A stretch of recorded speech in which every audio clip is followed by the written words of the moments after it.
We are well aware of the fact that Earth is revolving around the Sun and around its own orbit. इसका मतलब है ज़मीन सूरज के गिर्द एक मखसूस दायरे के अंदर घूम रही है, जो कि हमें सालों का पता बताते हैं। और रोज़ो शब का आना जाना इस बात की निशानदेही है कि ज़मीन अपने दायरे के गिर्द भी घूम रही है।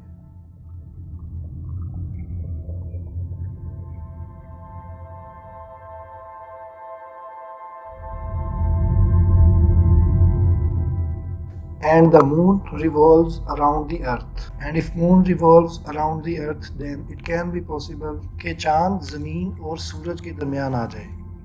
And if moon comes between the sun and the earth, then the condition prevails, which is called solar eclipse. इस कंडीशन में सूरज की रोशनी या सूरज की किरणें ज़मीन पर मुकम्मल तौर पर नहीं पहुंच सकती और ज़मीन पर मुकम्मल अंधेरा छा सकता है।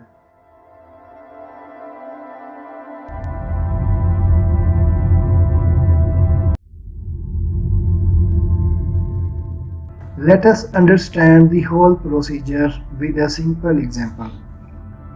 Here we can see that the earth is revolving around the sun. The moon is revolving around the earth.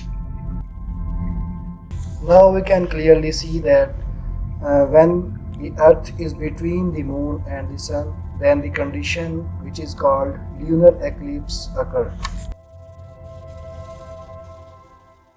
We can see that when the moon is between the earth and the sun, then the condition which is called solar eclipse occurs.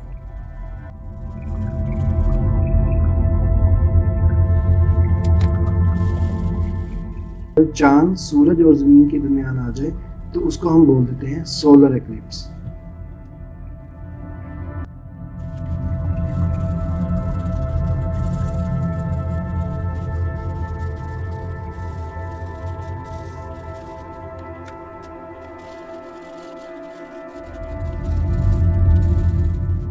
अगर ज़मीन सूरज और चांद के दरमियान आ जाए तो उसको हम बोलते हैं ल्यूनर एक्लिप्स।